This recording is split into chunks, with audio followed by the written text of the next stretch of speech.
Muy buenas noches. Bueno, nuevamente aquí agradeciendo la invitación y pudiendo compartir unos minutos sobre este tema tan importante que son comorbilidades en epilepsia y, bueno, varias pautas que vamos a dar acerca de lo que nosotros, bueno, ustedes también como papás tienen que ver, pero a través de lo que nosotros podemos recomendar, tengan ustedes la mejor información para que ustedes puedan tenerla siempre presente. Hay un tema fundamental, ¿no? Y siempre ha sido una máxima en el tema de la práctica médica que tenemos, y es el hecho de acercar la ciencia a la gente, ¿no? Mientras más gente tenga esa herramienta tan poderosa a la mano, pues es mucho más fácil de poder solucionar los problemas de la gente, ¿no? Entonces, en ese sentido, pues ya vamos a directamente entrar en materia. Y aquí tenemos más o menos un cuadro, ¿no? De cómo el tema del diagnóstico de la epilepsia va evolucionando. Y ustedes se pueden ver aquí, se puede evidenciar acá, ¿no? Que evidentemente la edad de entre los 10 años, ¿no? Hasta terminando la adolescencia, es una de las etapas en las cuales la epilepsia aflora, ¿no? Y podemos ver muchos más casos de esta naturaleza, pero sin dejar de tomar en cuenta, ¿no? Lo previo, ¿no? Es evidente que la epilepsia infantil realmente es un reto, ¿no? En el tema uno del diagnóstico, pero también en todo lo que significa la comorbilidad. Para que me comprenda muy bien el concepto de comorbilidad, este quiere decir qué cosa más hay aparte de la epilepsia, qué otra enfermedad puede existir o coexistir con la epilepsia, ¿no? Pero además, ¿qué otra cosa la epilepsia puede producir? Y eso es lo que vamos a hablar esta noche de forma adicional en relación a todo esto que vamos. Ya, hay un tema fundamental, ¿no? Y una de las cosas que está tomando mucho énfasis hoy en día es el trastorno del espectro autista. Antes se comentaba esto y se llamaba autismo. Hoy en día el autismo se ha englobado dentro de lo que es este tema del trastorno del espectro autista, que absorbe actualmente gran parte de los diagnósticos que antes ustedes conocían como Asperger, autismo, trastorno generalizado del desarrollo, trastorno desintegrativo infantil, etcétera, ¿no? Entonces, vemos esto. Y hay una relación entre ambas, ¿no? Entre epilepsia y trastorno del espectro autista, y trastorno del espectro autista y epilepsia, ¿no? Porque recordemos, son dos situaciones, las que acabo de comentar, diferentes, ¿no? Bien, la prevalencia de TEA a nivel mundial es 0.76%, ¿no? Es decir, de cada 1,000 personas, 76 van a tener este problema, ¿no? Entre cada 1,000 niños, 76 van a estar con esta dificultad. La de la epilepsia, de hecho, como ustedes pueden ver acá, es menor, ¿no? Es menor, ¿no? En relación al tema del TEA, ¿no? De 1,000 personas, 60 van a cursar con el tema de la epilepsia. En niños, ¿no? El tema de prevalencia de epilepsia en niños con TEA fue aproximadamente el 12.1% según una última publicación que revisamos del año 2018, un interesante estudio y análisis en relación a esto. A diferencia de lo que antes se pensaba y se sabía o se tenía como prevalencia, que era mayor, ¿no? Un 20% aproximadamente. Bueno, probablemente, como ustedes saben también, el tema del diagnóstico del TEA ha cambiado porque los métodos diagnósticos y más bien los criterios diagnósticos, uno, son mejor conocidos y se han afinado para no dejar escapar gran parte de estos pacientes. En realidad, esa es como que la razón fundamental por el cual, por ejemplo, en el caso del TEA, la prevalencia ha aumentado, ¿no? Entonces, es importante este tema. Lo que se ha visto también es que generalmente el tema de la epilepsia es un diagnóstico que en pacientes con TEA se puede generalmente, vamos a verlo, antes de los 10 años. El diagnóstico de este tipo de pacientes se va a dar antes de los 10 años. En otras palabras, un paciente con TEA va a debutar con epilepsia generalmente antes de los 10 años. Ya después de esta edad, si el paciente no tuvo crisis epilépticas, es más complejo que la presente, pero obviamente eso no lo excluye, ¿no? Eh, Hay niños, ¿no? Hay niños que también pueden cursar, y de hecho hoy en día se conoce como un TEA asintomático, con rasgos o criterios clínicos para TEA, ¿no? Pacientes que tienen problemas, por ejemplo, como el síndrome de West u otras encefalopatías epilépticas tempranas, también con el tiempo desarrollarán rasgos TEA, ¿no? Entonces, otro tema fundamental a tenerlo en cuenta, ¿no? Hay algunos factores, ¿no? Que se van a asociar de cerca con la presencia y la comorbilidad de TEA epilepsia, anormalidades cromosómicas, alguna alteración metabólica. Hay algunos factores ambientales en relación a este tema. Un elemento fundamental que se ha estudiado mucho es en el tema de las infecciones maternas, y dentro de esta tiene que ver la rubiola.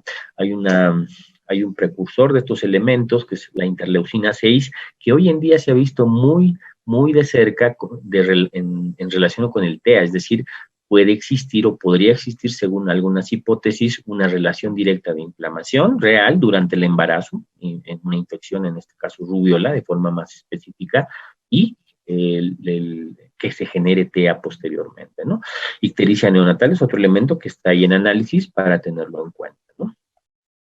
Bien. Cuando tenemos este tipo de pacientes, ¿no?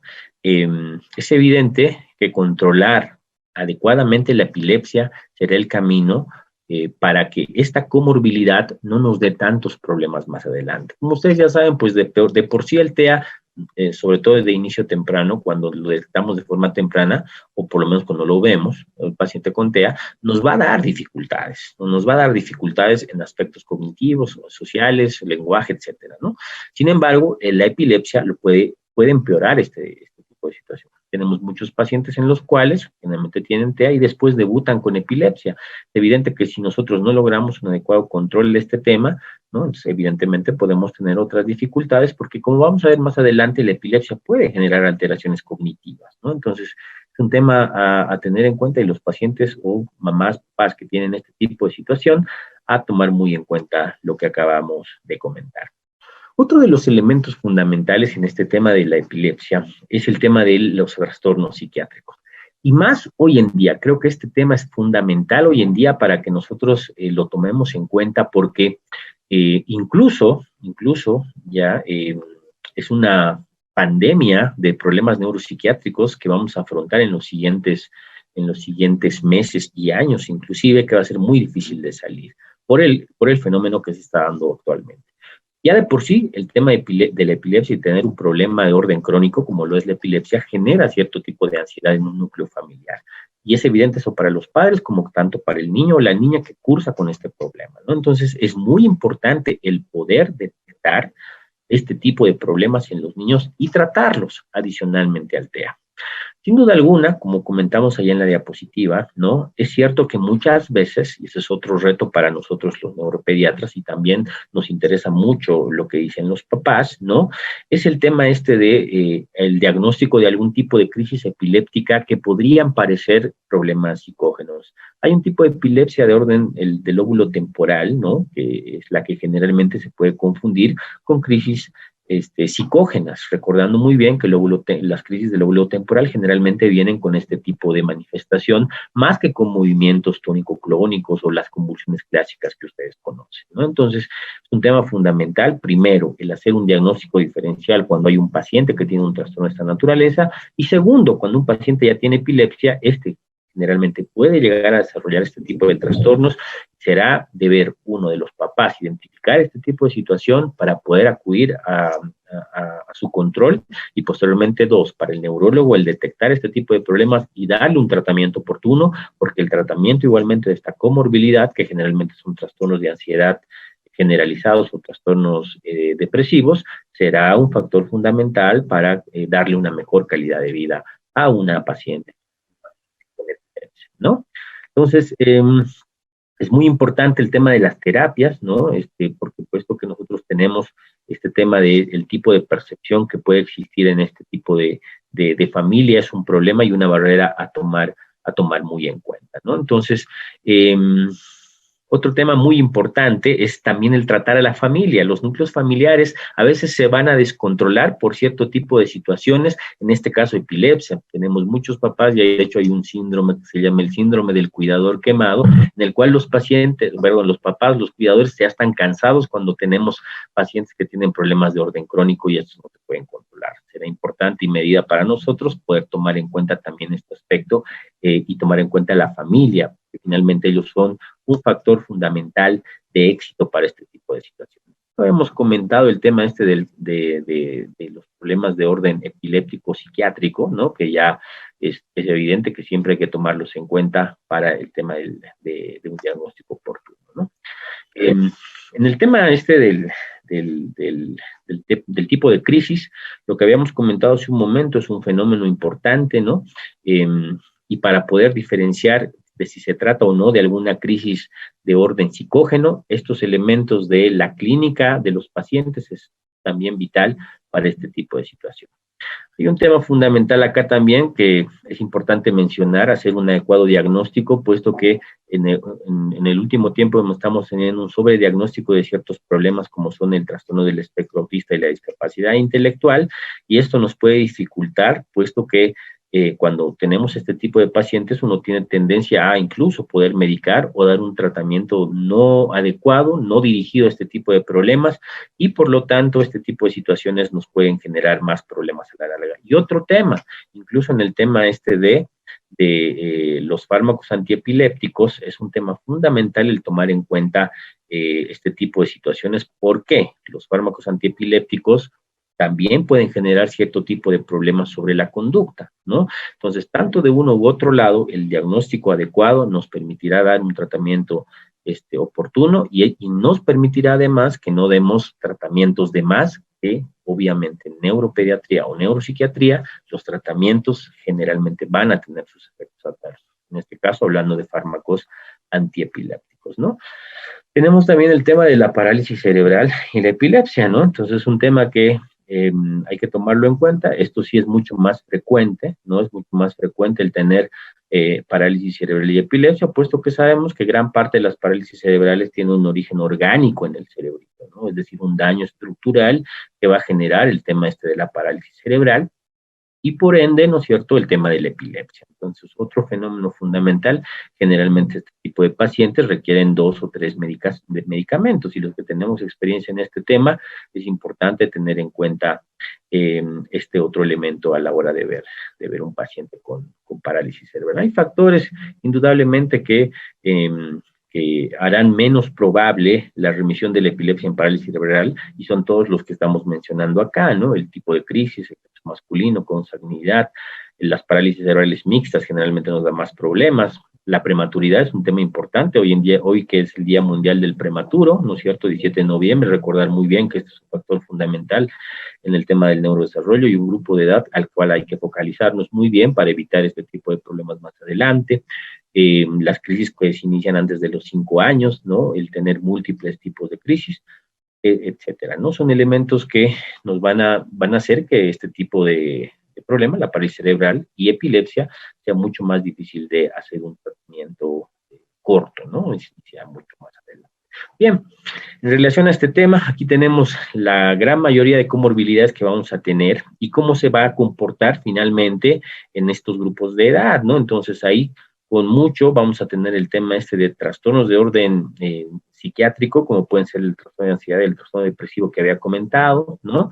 Y el tema de la discapacidad intelectual, ¿no? La discapacidad intelectual, recordando muy bien que hoy en día es un diagnóstico más clínico, que obviamente a través de otras baterías diagnósticas nos va a permitir realmente llegar a este diagnóstico, pero en conjunto. El manejo de cada una de estas situaciones nos permitirá a nosotros como neurólogos y al equipo con el cual nosotros trabajamos, darle una mejor calidad de vida a través de una información adecuada a los padres, que finalmente es el éxito del tratamiento, ¿no? Mientras los papás estén más empoderados con la información que nosotros les damos, esa familia tiene mucha más posibilidad, o ese niño tiene mucha más posibilidad de tener una mejor calidad de vida, incluso una calidad de vida similar a la que cualquier otro niño puede tener. De hecho, es el objetivo siempre en el tema epiléptico, ¿no? En el tema, en otro tipo de circunstancias, tenemos aquí el tema de problemas como el TDAH, ¿no? Y principalmente que, como ustedes pueden ver aquí, también se puede asociar muy bien al tema de epilepsia, ¿no? De hecho, es un tema fundamental a tomarlo muy en cuenta, recordando que el tema epiléptico, las crisis epilépticas, con el tiempo pueden generar trastornos de orden cognitivo. Será importante tomar en cuenta este otro tipo de situación.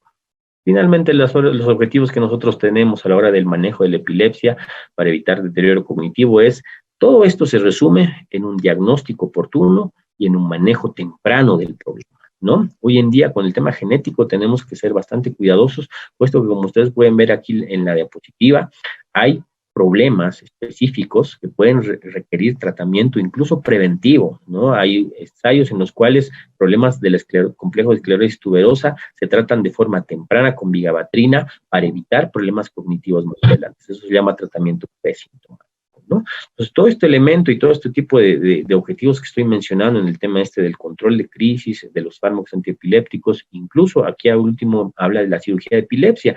La cirugía de epilepsia no debe reservarse como última opción, sino debe ser una de las primeras opciones, tomando en cuenta sobre todo las epilepsias focales, ¿no? Eso nos permite este tipo de recomendación que dice al último. Mientras más temprano, mejor, ¿no? Eso nos va a permitir evitar este fenómeno que les comentaba hace un momento, que es el deterioro cognitivo, ¿no?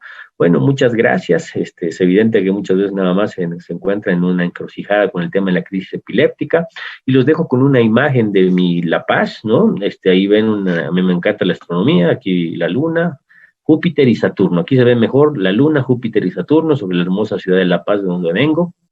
Una foto del cometa Neowise que hace poco pasó. La astronomía es mi otra pasión, y ahí los dejo y espero que les haya ayudado la charla. Muchísimas gracias por la atención. Muy bien, doctor, pues muchas gracias por su excelente ponencia, un tema de verdad muy amplio, muy complejo. Y nada más, para reforzar el conocimiento para los padres, ¿tendríamos algunos tips para diferenciar entre la crisis real y una pseudocrisis? Claro que sí, ¿no? Hay algunos tips importantes. Generalmente, como comentaba en la plática, son elementos de el antes, el durante y el después. Generalmente el durante es el que nos interesa, ¿no? Generalmente las crisis típicas son crisis 1, estereotipadas, ¿no? Y generalmente estas crisis siempre van a ser de una misma forma. Yo recuerdo muy bien el caso de un paciente varón, que yo regresé de mi formación aquí a Bolivia, y no me olvidé nunca ese paciente, ¿no? Él hacía todo lo que un paciente con crisis psicógena o pseudocrisis hace. ¿Qué hacen estos pacientes? Tienen movimientos abigarrados y arrítmicos, ¿no? Los movimientos epilépticos son rítmicos, ¿no? A diferencia de movimientos que son pseudocrisis, generalmente son más arrítmicos, puede ser un momento así, luego más lentos, luego más rápidos. Eso no lo hace el cerebro, no lo hace en la crisis epiléptica, ¿no? El primer elemento. El segundo elemento, generalmente las crisis en las cuales la cabecita hay que mirar, ¿no? Y el paciente que tiene pseudocrisis generalmente hace este movimiento, ¿no? En cambio, las crisis reales epilépticas generalmente son versivas hacia un lado, con un componente tónico que se irá hacia un lado y que generalmente inclusive es localizador de la crisis epiléptica, ¿no? Esa es la segunda diferencia. Otra de las diferencias puede ser el movimiento del tema y basculación pélvica, ¿no? La basculación pélvica, ¿no? Que es clásico de las pseudocrisis, en las cuales los pacientes hacen como realmente lo hacen en esta película antigua ya, que se llama, no recuerdo esta película, pero obviamente la basculación pélvica, en la cual el paciente mueve la pelvis, ¿no es cierto? Mueve la pelvis, el exorcista, ya recuerdo. Exacto, ¿no? Esa basculación pélvica, esa película que es clásica, es una pseudocrisis, ¿no? Las crisis epilépticas generalmente no hacen basculaciones pélvicas, ¿no? Entonces es otro tema importante. Recuerdo muy bien un artículo que leí en relación a este tema de Chang et al., de Chang y colaboradores, que analizó gran parte del tema de cómo hacían las crisis epilépticas los pacientes, y un fenómeno fundamental es el tema de la apertura ocular, ¿no? La apertura ocular en un paciente con crisis epilépticas reales, este paciente va a tener sus ojos generalmente abiertos, ¿no? En cambio, pacientes que tienen pseudocrisis generalmente van a cerrar los ojos. Entonces, son esos elementos a grandes rasgos que serían fundamentales para poder reconocer que estamos ante una crisis versus pseudocrisis. Perfecto, doctor. Y otro punto importante, considero que los padres deben tener muy en claro, es ¿qué se hace en caso de una crisis epiléptica? Sí, excelente, ¿no? Excelente pregunta. Sí, evidentemente, lo que ponía en la última diapositiva. Bueno, en primer lugar, papás, cuando tienen una crisis epiléptica, lo primero que tienen que saber es que mi papá, es difícil decirlo, su papá también, y me imagino a mi niño convulsionando, mantener la calma va a ser lo menos que voy a hacer, Pero hay que saber que las crisis epilépticas en general no van a provocar, gran mayoría son cortas y no van a provocar grandes cambios en el cerebro. La gran mayoría, casi 90%, son cortas de duración, menos de 3 minutos, y este tipo de crisis no van a generar cambios a largo plazo o problemas severos para la vida. Eso es lo primero que hay que saber. Entonces, en esa lógica hay que estar calmos. El segundo elemento que hay que hacer es que, obviamente, papás, jamás metan nada a la boca, y deben poner al niño en posición de seguridad, ¿no? En un costado, con la rodilla flexionada y la otra pierna extendida. Sobre esa rodilla debe ajustarse el pequeño y darlo de costado. Eso lo logramos, esa posición de seguridad, para evitar que haya secreciones para atrás, que la lengua se vaya para atrás, y eso es muy importante. Recordar muy bien que no hay que mover, no hay que poner nada a la boca, ¿no? Si usted gusta, puede aflojar todo lo que tenga aprieto el niño, manillas, cinturones y todo lo demás, ¿no? Y luego esperar a que pase la crisis. En algunos países se comercializa el diazepam de orden vía rectal o en supositorio. Si ustedes tienen esa opción y es un niño epiléptico previamente y su neurólogo le ha dado esa recomendación, pues le puede aplicar ya en posición de seguridad el diazepam en supositorio, y esto le permitirá, sin duda alguna, controlar de mejor forma la crisis, ¿no? Si usted nota que la crisis toma ese camino de corta duración, sin duda alguna eso usted esperará que pase la crisis y no habrá ningún problema, el niño estará en hospital y seguramente ya entrará en periodo de recuperación. No se asuste, papá.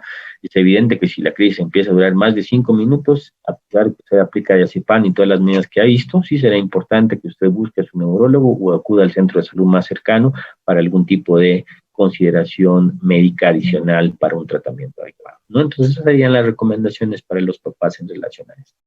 Perfecto. Y otra cuestión más que ya comentaba el doctor Roberto en su ponencia pasada. ¿Cuáles serían algunos tips o consejos que se les podría dar a los papás para que no olviden dar ese medicamento, dar la dosis del fármaco que corresponde a la hora que corresponde? Porque como sabemos es una de las principales causas del descontrol de crisis. Perfecto. Bueno, en realidad el tema es el cumplimiento de la medicación, ¿no? O sea, nosotros es muy importante, lo primero, y yo siempre les comento eso a los papás, ¿no? Uno es el tema de la confianza con el neuropediatra. Ese tema obviamente nos compete a nosotros, pero también es importante que los papás tengan esa confianza para que puedan comentarle cualquier tipo de situación al médico de cabecera, ¿no? Y en función de esta situación, nosotros, es lo primero. ¿Por qué? Porque si hay algún cambio en el tema, porque muchos papás hacen cambios por sí mismos de la medicación, o a veces por miedo al doctor no le da o no le dicen que le han dejado de dar, ¿no? Y evidentemente uno toma decisiones en base a información equivocada, ¿no? Entonces, ese es el problema principal. Ahora, en relación a los papás, hay muchos tips que uno puede lograr en ese tema en relación a alarmas para este tema, ¿no? Para cumplimiento de esto. Otro de los elementos que nosotros hemos visto fundamentales es que nosotros tratemos de adecuar como neuropediatras, y eso usted, papá, mamá, le puede pedir a su neuropediatra. Sabemos muy bien que mientras menos tomas tenga un niño de un medicamento en específico, más posibilidad de cumplimiento de tratamiento hay. Entonces, hay personas o médicos que prefieren el ácido valproico, por ejemplo, cada 8 horas, ¿no? Y otros medicamentos, pudiendo dar este tipo de medicación cada 2 horas. Entonces, es un fenómeno importante y un factor fundamental para eso. Incluso, aparte de las alarmas y aplicaciones para este tipo de situaciones, porque de hecho hoy en día hay aplicaciones inclusive para este tema del cumplimiento de la medicación. Sería otra herramienta importante para los papás que tengan acceso a este tipo de tecnología para poder brindar a este tipo de pacientes un adecuado cumplimiento del tratamiento, ¿no? Entonces, esos serían algunos tips, pero sin duda alguna el compromiso y el tema de la confianza que tienen con el neuropediatra o con su médico de cabecera será uno de los temas más importantes para el tema de un cumplimiento adecuado del tratamiento, ¿no? Recuerde, la confianza se basa en comunicación. Si no hay comunicación, pues no hay lo otro, ¿no? Ok, perfecto, doctor. Eso sería todo. Entonces, le agradecemos muchísimo su participación, su excelente ponencia y todo muy claro. Muchas gracias, doctor. Nada, hasta luego. Muchas gracias.